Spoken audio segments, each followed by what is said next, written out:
कभी कभी ज़िंदगी में लोग हमें गालियाँ देते हैं, अपमान करते हैं और हमें परखते हैं, लेकिन सवाल ये नहीं कि वो क्या कहते हैं, सवाल ये है कि हम कैसे प्रतिक्रिया देते हैं। अगर आप भी अपनी शांति खो देते हैं जब कोई आपको बुरा कहता है तो आज की कहानी गौतम बुद्ध की ज़रूर सुनिए, क्योंकि इस कहानी में छिपा है वो रहस्य जो आपको क्रोध से आज़ादी और सच्ची शांति दोनों देगा। ये वीडियो बुद्धा माइंडसेट चैनल पर है, जहां हम सीखते हैं कैसे बुद्ध की सोच से आधुनिक जीवन को बदलें।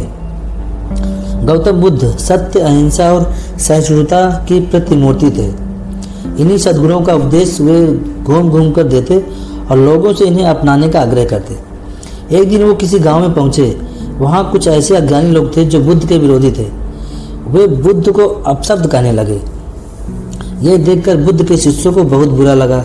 उन्होंने बुद्ध से विरोध करने का आग्रह किया तो बुद्ध ने उन्हें शांत भाव से समझाया, ये लोग तो अपशब्द ही कह रहे हैं। यदि ये पत्थर भी मार रहे होते तो भी मैं कहता कि मारने दो।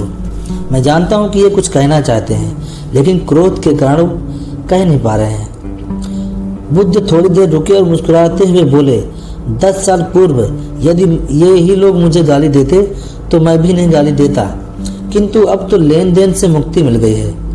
क्रोध से ही अपशब्द निकलते हैं, पर यहाँ तो क्रोध भवन कब का ढह चुका है। बुद्ध के विचार सुनकर अपशब्द कहने वाले हैरान रह गए। फिर बुद्ध ने अपने शिष्यों से कहा, इन लोगों को बताओ कि पिछले गांव में क्या हुआ था। शिष्यों ने बताया कि पिछले गांव में वहाँ के लोग फल और मिठाइयाँ लेकर आए थे। आपने कहा कि अब लेने वाला विदा हो चुका है और उन मिठाइयों को लौटा दिया। बुद्ध बोले, ठीक वैसे ही इन लोगों ने मुझे अपशब्द दिए हैं। अगर मैं इन्हें स्वीकार न करूं तो ये इन्हीं के पास लौट जाएंगे। उन लोगों ने मिठाइयाँ गांव में बांट दी, लेकिन आप ये अपशब्द गांव में मत बांटिए।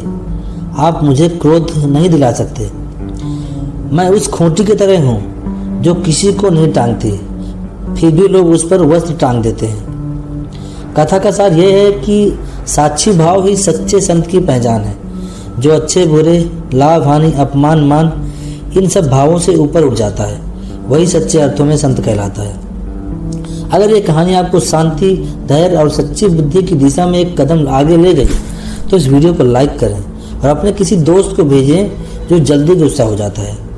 बुद्धा माइंडसेट चैनल को सब्सक्राइब करना ना भूलें, क्योंकि यहाँ हर कहानी, हर विचार आपके मन को और शांत और गहरा बनाता है। धन्यवाद और याद रखें, जिसने खुद पर विजय पा ली उससे बड़ा विजेता कोई नहीं।